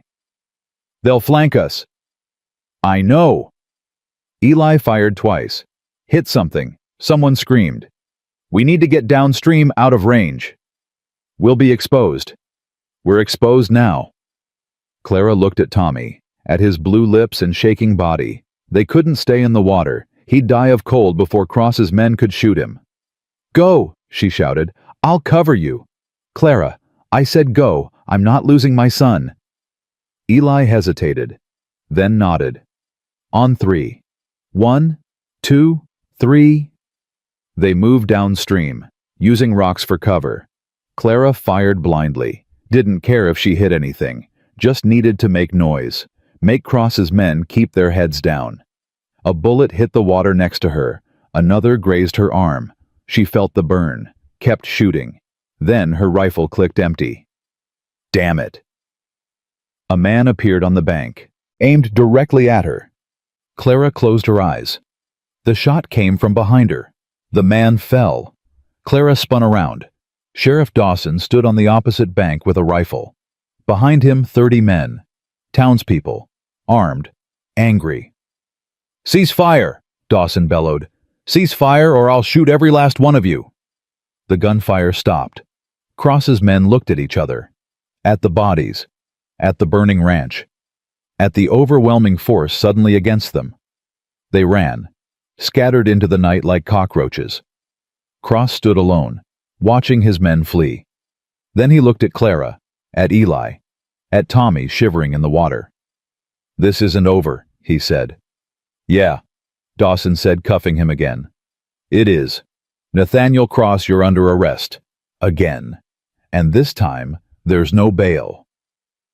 They pulled Clara and Tommy from the water. Someone wrapped blankets around them. Martha appeared with hot coffee. Gaines was there too, his face grim. "Tommy needs a doctor," Clara said through chattering teeth. "He's freezing." "I'll take him," Martha said. "My buggy's right here. I'm going with him." "Clara," Eli's voice. "Let Martha take him. We need to talk to Dawson." "I'm not leaving my son." "I know, but we need to give statements, now, while everything's fresh. It's important." Clara looked at Tommy, at his pale face and glazed eyes. "Go with Miss Martha, baby. I'll be right behind you, I promise." Tommy nodded, too exhausted to argue. Martha carried him away. Clara watched until they disappeared. Then she turned to Dawson. "He tried to kill us. All of us. You saw it." "I did. And I've got 30 witnesses who saw it too." Dawson looked at the burning house, at the bodies, at Cross standing in handcuffs. "He's done. Finished. Even his money can't buy him out of this." "When's the trial?" "Soon as the circuit judge gets here. Week. Maybe 2. And until then, he stays in jail. No bail. I'll sleep in the cell with him if I have to." Clara nodded, felt her legs give out. Eli caught her. "Easy. You're in shock." "My house is gone. Everything's gone." "You're alive. Tommy's alive. That's what matters." Clara laughed. It came out hysterical. "That's what matters. I have nothing, Eli. No home, no money, no... You have me." She stopped, looked at him. "You have me," he said again. "And Tommy. And a town full of people who just risk their lives for you. That's not nothing." Clara wanted to believe him, wanted to feel grateful instead of devastated. But all she felt was numb. The doctor confirmed Tommy would be fine. Cold, traumatized, but physically fine. Clara stayed with him in Martha's spare room. Wouldn't leave his side. Eli came by every few hours. Brought food Clara didn't eat. Updates she barely heard. He was building something, a new structure on the ranch property, using salvaged materials from the burned house. "You don't have to do that," Clara said. "Yeah, I do." "Why?" "Because it's your land, your home, and I'm not letting Cross take that from you." "Eli, there's nothing left to take. There's everything left, the land, the water, the fight." He knelt beside her chair. You told Cross you weren't giving up. You meant it. So now we rebuild. Together. Clara looked at him. At this man who'd stayed when any sane person would have run, who'd fought beside her, who'd promised to be there, who'd kept that promise even when it nearly killed him. Ask me again, she said. What? Ask me. The question from before. Eli's eyes widened. Clara, ask me. He took her hands. Marry me. Be my wife. Let me be Tommy's father. Let us be a family. Real and legal and permanent. Yes. Yes. Yes, I'll marry you. I want to marry you. I want... Her voice broke. I want to stop being afraid. I want to stop waiting for you to leave. I want to believe in this. In us. Eli kissed her, soft and gentle and full of promise. Tommy stirred in the bed. Mama? Clara went to him. I'm here, baby. Is Papa here too? I'm here, son, Eli said. Tommy smiled. Good. I had a dream we were a real family, with a house and everything. We will be, Clara said, soon. How soon? Eli and Clara looked at each other. How about as soon as you're feeling better, Clara said. We'll have a wedding. Nothing fancy, just us and the people who matter. Can I wear my good shirt? You can wear whatever you want. Tommy closed his eyes. Okay, that's good. He fell back asleep. Clara and Eli sat on either side of his bed, holding hands across their son. The trial happened 2 weeks later. Cross had hired expensive lawyers from Denver. They argued self-defense, argued that Clara had provoked him, that Eli was a dangerous drifter, that the townspeople were biased. The jury deliberated for 3 hours. Guilty, on all counts.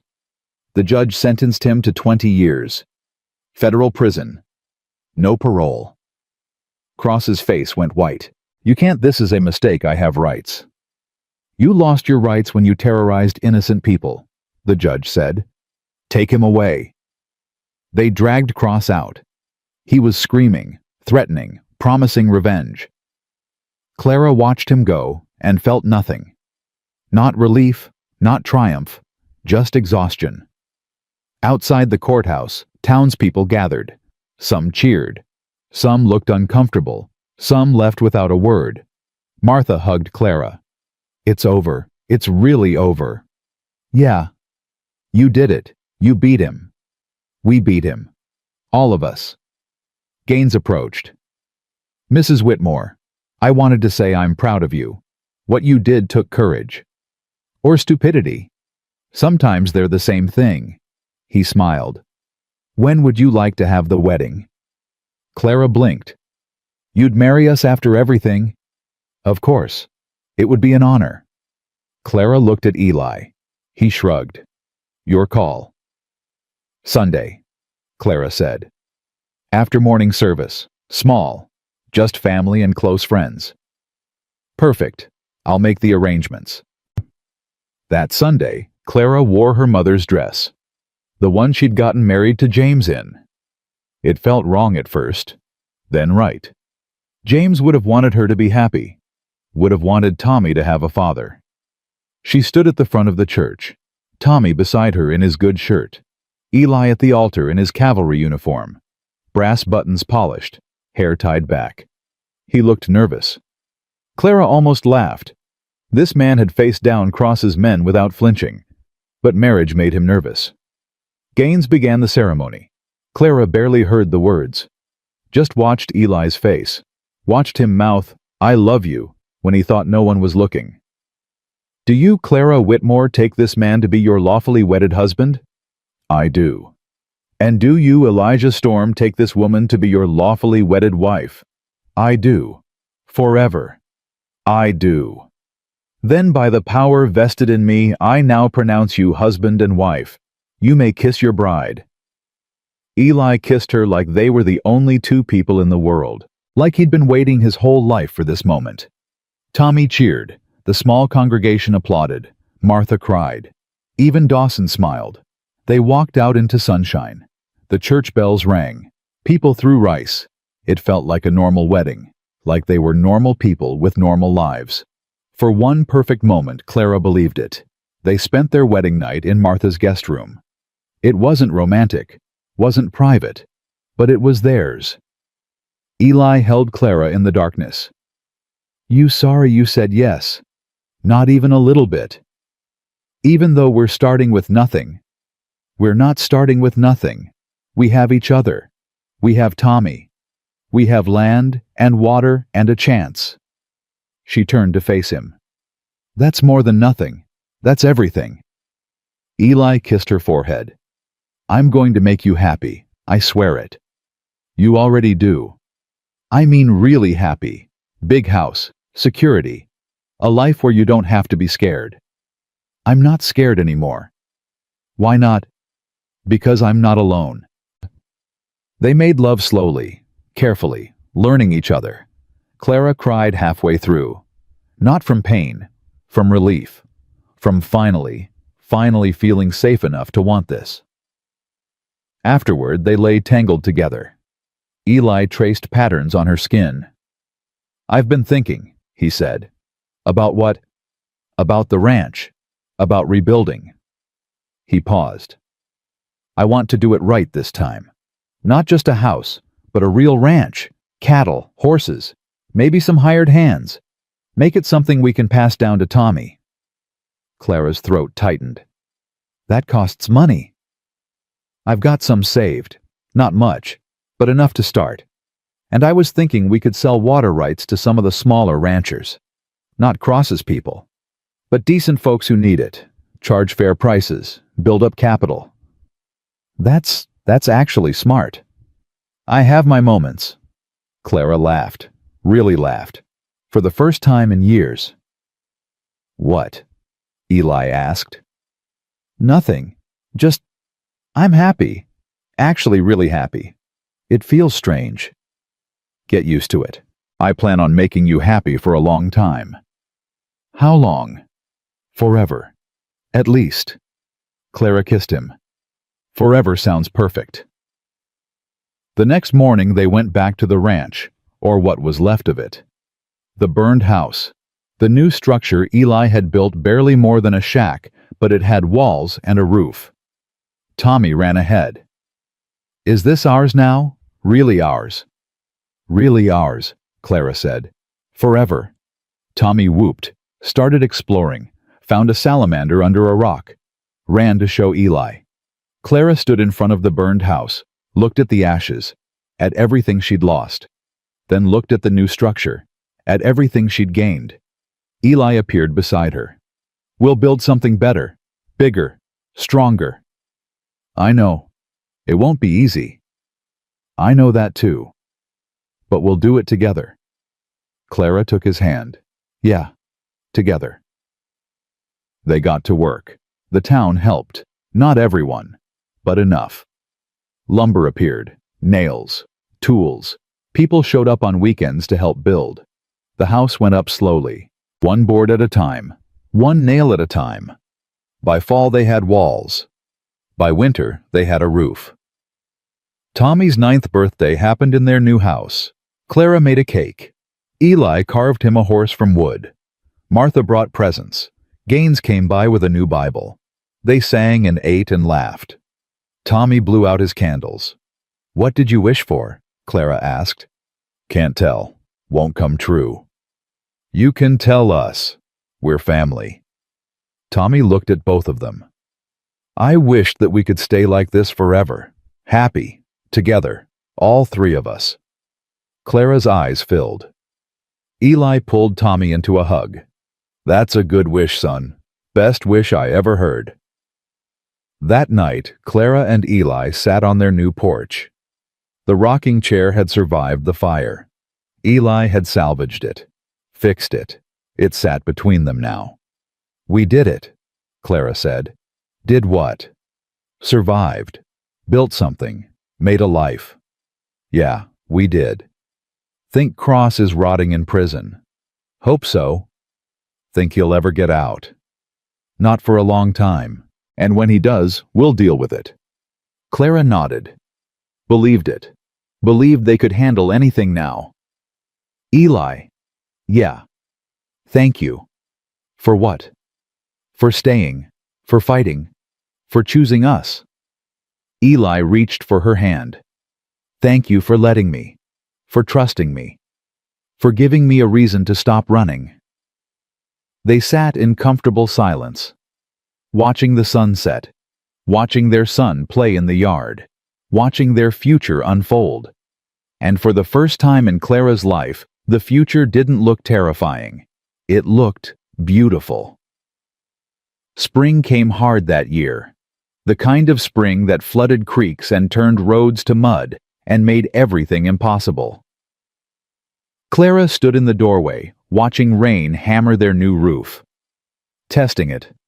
So far, it held. "Mama, the garden's drowning," Tommy called from his bedroom window. "I know, baby. Nothing we can do about it." Eli came in from the barn, soaked through. Water dripped from his hat. "Lost 2 fence posts on the north side. Creek's rising fast." "How fast?" "Fast enough. If it jumps the banks, we'll lose the lower pasture."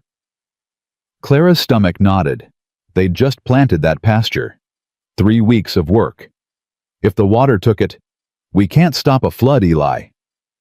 "No, but we can dig channels, redirect the worst of it." He grabbed dry clothes. "I'm going back out. Jacob and the others are already working." In this weather. Especially in this weather. Clara watched him go. Felt that old fear creep back. The fear of losing.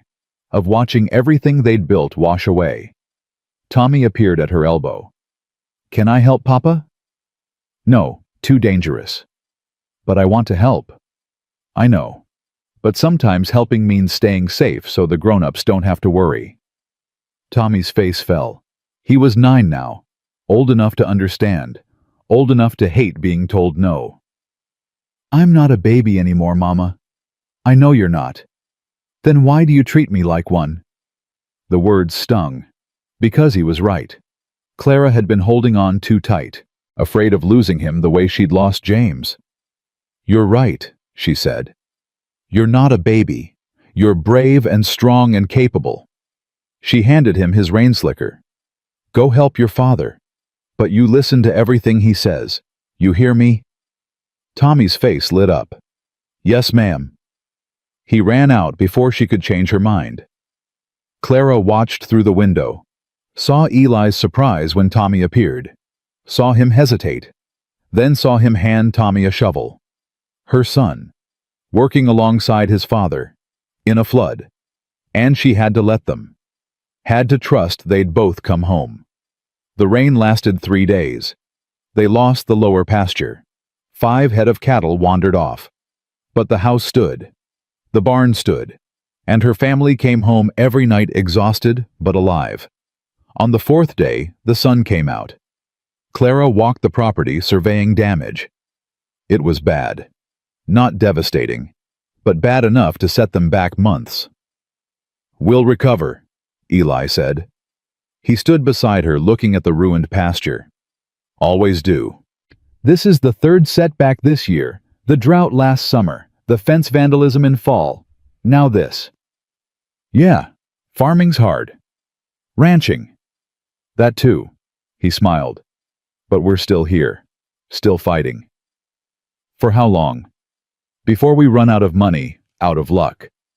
Eli turned to face her. "You giving up on me?" "No, just tired of struggling." "Then let's stop struggling." "What?" "Let's stop fighting to survive and start building to thrive. I've been talking to some of the other ranchers, the decent ones. They want to form a co-op, pool resources, share equipment, buy supplies in bulk." "That costs money to join." "Some, but it saves more in the long run." "And Clara, I think it's time we stopped being stubborn and started being smart." Clara wanted to argue, wanted to insist they could do it alone. But she was tired of alone. Tired of stubborn. "Fine, talk to them. See what it would cost. Eli kissed her forehead. We're going to make it, I promise. Yeah. Clara wanted to believe him, but belief was getting harder to maintain. That night someone knocked on the door, late, after Tommy was asleep. Clara grabbed the rifle out of habit. Eli answered. Sheriff Dawson stood there. His face was grave. Evening, Storm. Mrs. Storm. Sorry to bother you so late. What's wrong? Clara asked, her heart already racing. Got some news. About Cross. Clara's blood went cold. What about him? He's dead. Killed in prison yesterday. Stabbing. Another inmate. The words didn't make sense at first. Clara heard them, understood them individually, but together they created a meaning her brain couldn't process. Dead. Yes, ma'am. Thought you should know. Since he did what he did. Clara sat down hard. Dead. Cross was dead. The man who'd terrorized her, who'd tried to kill her family, who'd burned her house. Gone. How do you feel? Dawson asked. I don't know, Clara said honestly. I thought I'd feel something. Relief, satisfaction, but I just feel empty. That's normal. Man did terrible things, but he was still a man. It's okay to not celebrate death. After Dawson left, Clara and Eli sat in silence, processing. Does this change anything? Clara asked. What do you mean? I mean, we've been fighting him for so long, building our life in opposition to him. Now he's gone. So what are we building for? Eli took her hand. We're building for us, for Tommy, for the life we want, not the one Cross tried to take from us. How do we know what we want when everything's been about survival? We figure it out, together, starting tomorrow. But tomorrow brought its own problems. Tommy came home from school with a black eye and bloody knuckles. Clara grabbed his face. What happened? Got in a fight. With who? Billy Cross. Clara's stomach dropped. Cross's son. Nephew. He said Papa was a... Tommy's voice broke. He said bad things. About Papa. About you. About us. So you hit him.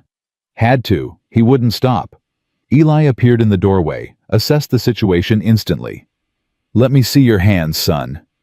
Tommy held out his hands. Knuckles split open. Eli cleaned them carefully. Did you win? Yes, sir. Good. How many times did you hit him? 3 times. Once for each of us. Eli's lips twitched. And did he stop talking? Yes, sir. Stopped real quick. Then you did what you had to do, but Tommy, violence is last resort. You understand when words fail, when walking away isn't possible, only then. Yes, sir. But Papa, he said you weren't my real father, that you're just some drifter Mama took in.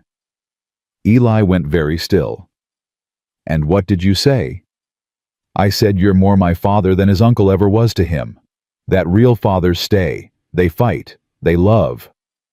Tommy's eyes filled. Was I wrong? Eli pulled Tommy into a fierce hug. No, son, you weren't wrong. Not even a little bit. Clara watched them. Her husband and her son. Blood didn't make them family. Choice did. Every single day they chose each other. That night the school board called a meeting. Wanted to expel Tommy for fighting. Clara and Eli sat in the front row while the board debated. The boy started a fight, one board member said. We have a zero-tolerance policy. Billy Cross started it with his mouth, Clara said. My son finished it with his fists. There's a difference. Violence is violence, Mrs. Storm. Is it because my son defended his family's honor? What would you have had him do? Stand there and take abuse? He should have told a teacher. And then what? The teacher tells Billy to stop. Billy says sorry and means it. You and I both know that's not how the world works. The board members shifted uncomfortably. Gaines stood up from the back. May I speak? The chairman nodded. I taught Tommy in Sunday school. He's a good boy, kind, thoughtful, not prone to violence. If he fought, he had reason. And frankly, I think expelling him sends the wrong message. That defending yourself is wrong. That standing up to bullies makes you the problem. Gaines looked around the room.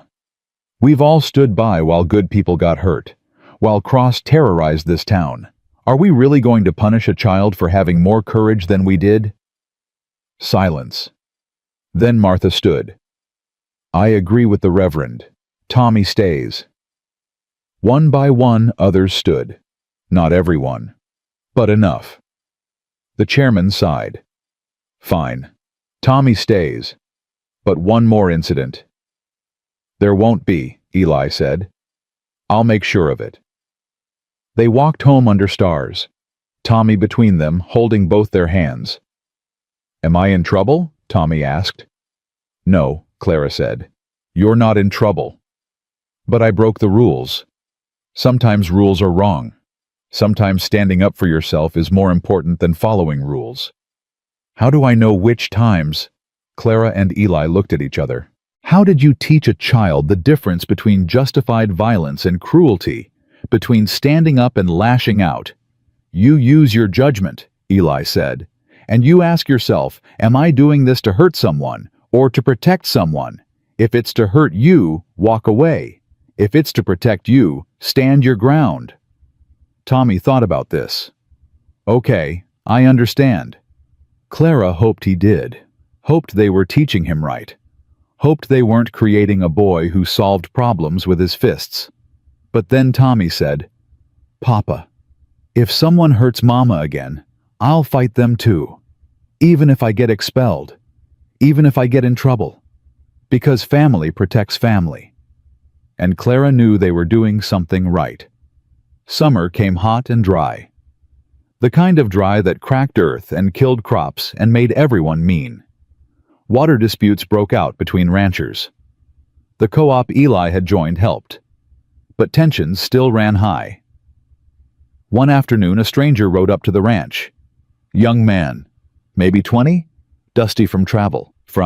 Help you, Eli called from the porch. The young man dismounted, removed his hat. I'm looking for Elijah Storm. You found him. My name's Daniel Patterson. I think you knew my father. Eli went pale. Clara appeared beside him. Thomas Patterson, Eli asked. Yes, sir. He died in the war. But before he did, he left papers. About this land. About a debt he owed you. Daniel looked around. This is that land, isn't it? It is. Then it's mine. By inheritance. My father owned it first. Clara's world tilted. The land they'd fought for, built on.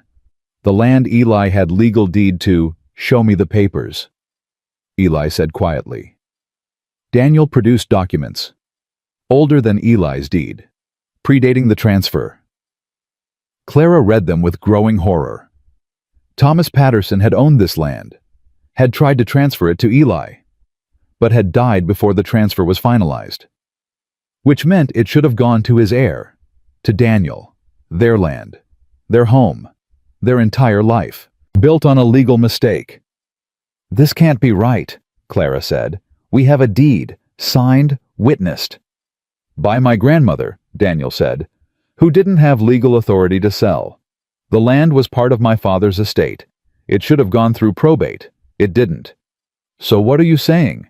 Eli's voice was flat. Dangerous. I'm saying this land is legally mine, and I want it back. Clara felt the earth drop out from under her.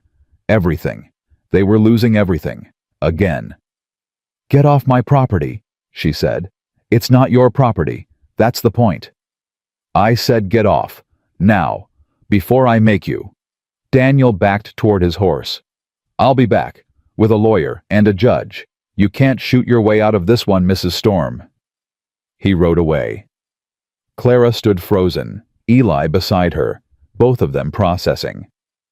We'll fight this, Eli said. We'll get a lawyer. Prove what? That your friend's son doesn't have a right to his father's land. Clara laughed bitterly. We can't win this, Eli. The law's on his side. Then we'll buy it from him. With what money we're barely scraping by as it is. We'll figure something out. Will we? Because I'm tired of figuring things out. Tired of fighting. Tired of losing everything over and over again. Clara. No, I can't do this anymore. I can't keep building just to watch it all fall apart. She walked away. Into the house. To their bedroom. Closed the door. Eli didn't follow. Knew better. Let her have space. Clara lay on the bed and stared at the ceiling. Thought about packing. About running. About taking Tommy and disappearing into the territories where no one could find them. But she was tired of running too. She was just tired. Tommy found her an hour later, climbed onto the bed beside her. Mama, Papa says we might lose the ranch. Maybe. Where will we go? I don't know, baby. Will Papa come with us? Clara turned to look at her son. Of course. Why would you think otherwise? Because people leave. When things get hard, they leave. Papa won't leave. He promised. Daddy promised too, and he left. That was different. Daddy didn't choose to leave. But he left anyway, and now we might lose our home anyway. So what's the difference? Clara had no answer, because Tommy was right. In the end, promises didn't matter. Death came. Loss came. Everything you loved could be taken in an instant. But then Tommy said, I don't want to leave. I like it here. I like our house. I like having a papa. I like being happy. And Clara realized something. They'd been happy. Actually, genuinely happy. For the first time in years. Maybe the first time ever. And she wasn't ready to give that up without a fight.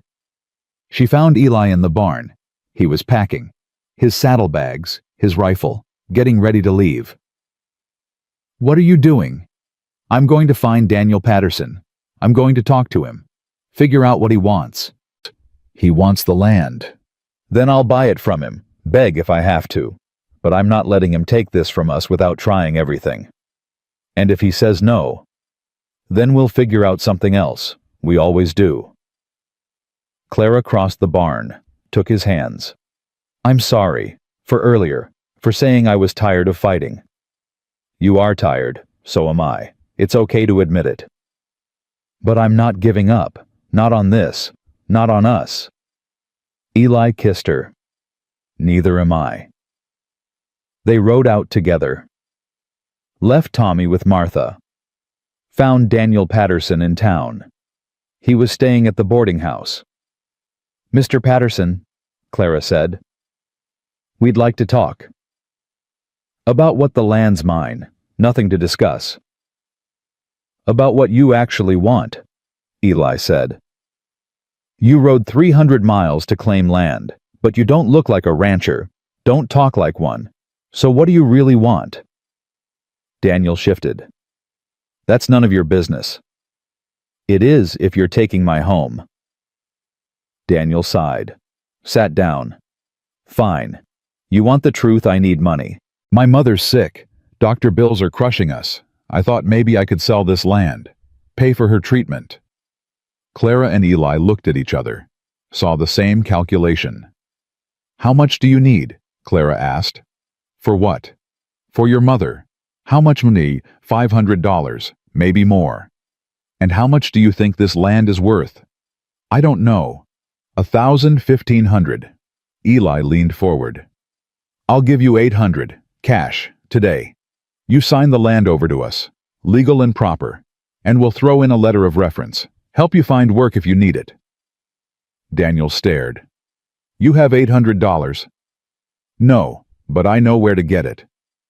They went to the bank. Eli put up their cattle as collateral. The banker was reluctant, but Gaines vouched for them. So did Martha. So did half a dozen other townspeople. They got the loan, paid Daniel, got the deed, legal and proper and uncontestable. That night they sat on their porch, Tommy between them, looking at their land, their home, knowing it was really truly theirs. We're in debt now, Clara said. Yep. Serious debt. Yep. We'll have to work twice as hard, sell more cattle, take fewer risks. Yep. And we still might lose everything. Eli smiled. But we won't lose it without fighting. And we won't lose each other. That's what matters. Clara leaned against him. When did you become so wise? When I met a stubborn widow who taught me that some things are worth fighting for. Tommy yawned. Can we stay here forever now? Really forever? Really forever, Clara said. This is home, our home. Nobody can take it from us now. Promise. Promise. Tommy fell asleep between them. Clara and Eli carried him to bed, tucked him in, stood in his doorway watching him breathe. You ever think about more? Clara asked. More what? More children. Brothers or sisters for Tommy. Eli looked at her. You want more children? Maybe. Someday. When things are more stable. Clara, things are never going to be stable. That's not how life works. Then maybe we should have them anyway. Build our family while we can. Eli pulled her close. You sure? No. But I'm not sure about anything. I'm just choosing to hope anyway. That might be the bravest thing you've ever said. Clara laughed. Braver than facing down cross? Much braver. Hope's harder than violence. Costs more too. They made love that night with new urgency, new purpose, building more than a life now, building a legacy. 3 months later, Clara discovered she was pregnant. She told Eli while they were mending fence, just blurted it out. I'm having a baby. Eli dropped the hammer. What? I'm pregnant, about 3 months along. He stared at her, then whooped, actually whooped, picked her up and spun her. Careful, you'll hurt the baby. Sorry, sorry. He set her down gently, cupped her face. We're having a baby, an actual baby. That's generally what pregnant means. I'm going to be a father, again, a real father this time, from the beginning. You're already a real father. Tommy's your son. This one's just extra. Eli laughed, kissed her belly. I love you. Both of you. All 3 of you, including Tommy. My whole family. Tommy took the news with 9-year-old skepticism. A baby. Why? Because babies are blessings, Clara said. They cry a lot. Yes. And they smell. Sometimes. And I'll have to share my room. Eventually. Tommy considered this. Will the baby be a boy or a girl? We don't know yet. I want a brother, so I can teach him things. And if it's a sister, then I'll teach her things too. But I'd rather have a brother. He got his wish. Clara gave birth in February, a hard birth, long, painful. But in the end, she held a squalling, red-faced boy who had Eli's nose and her stubborn chin. What should we name him? Eli asked. Clara looked at her husband, at the man who'd saved her, who'd given her a home, who'd given Tommy a father, who'd given her love when she'd forgotten how to accept it. James, she said, after Tommy's father, and Elijah as his middle name, after you. Eli's eyes filled. You don't have to. I want to. James would have wanted it, would have wanted Tommy's brother to carry his name. James Elijah Storm, Eli said. Tested it. That's a strong name, a good name. Tommy held his brother for the first time, awkward and careful and terrified he'd break him. He's so small, Tommy whispered. You were this small once, Clara said. Really? Really? I don't remember. No, but I do. And someday you'll help Jamie remember. You'll tell him stories about when he was little. Tommy looked at the baby, at his brother. I'll protect him, like Papa protects us. I know you will. That spring, the ranch turned profitable for the first time. They paid down their debt, bought more cattle, hired 2 ranch hands, built an addition onto the house. Tommy turned 10. Started talking about becoming a rancher like his papa. Started wearing his hat the same way. Started walking with the same stride. Eli taught him to break horses, to read weather, to manage accounts. All the things a son should learn from his father. Jamie grew fat and happy, learned to crawl, to laugh, to call out Pa and Ma in his baby voice. And Clara. Clara learned to breathe, to sleep through the night without nightmares, to trust that happiness wasn't temporary, that home wasn't something that could be burned away. 5 years passed, then 10. Tommy grew tall and capable, took over more of the ranch work, fell in love with the school teacher's daughter, married her in the same church where Clara and Eli had wed. Jamie grew into a wild boy who loved horses and hated books, who followed Eli everywhere, who called Clara Mama with such pure love it made her cry. The ranch prospered. They bought more land, built a bigger house, became respected members of the community. Cross's name faded from memory, became a cautionary tale, a story about greed and what it costs. And Clara. Clara became known as the widow who wouldn't break, who'd faced down a tyrant and won, who'd built a legacy from ashes. She stood on her porch one evening 20 years after that first day Eli had appeared. Tommy was 30 now, running the ranch with his wife. Jamie was 15, learning to be a man. Eli came up behind her, put his arms around her waist. His hair was gray now, lines around his eyes. But his hands were still strong, his love still steady. "You thinking about the old days?" he asked. "Sometimes. Hard not to. Regret anything." Clara thought about it, about the fear, the pain, the loss, the fight. "No," she said, "not even the hard parts, because the hard parts led to this." To what? To us, to family, to home, to everything I never thought I'd have. Eli kissed her temple. Same. They stood together watching the sun set over land they'd fought for, land they'd earned, land they'd passed to their children and their children's children. Tommy rode up with his 2 daughters, 6 and 4. They jumped down and ran to Clara. Grandma, we learned a new song." Clara scooped them up. These beautiful children who existed because she'd been brave enough to hope, brave enough to fight, brave enough to love again. "Sing it for me," she said. And they did. Their voices high and sweet and full of the innocence she'd fought so hard to protect. Eli's hand found hers, squeezed once, a whole conversation in that squeeze. "We made it. Against everything, we made it."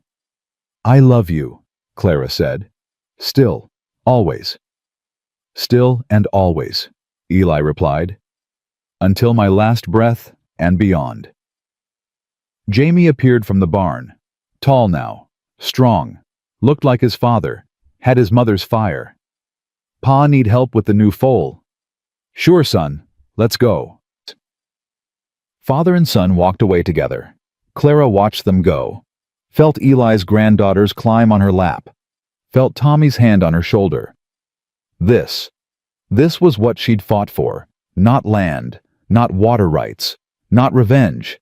Family, home, love, legacy.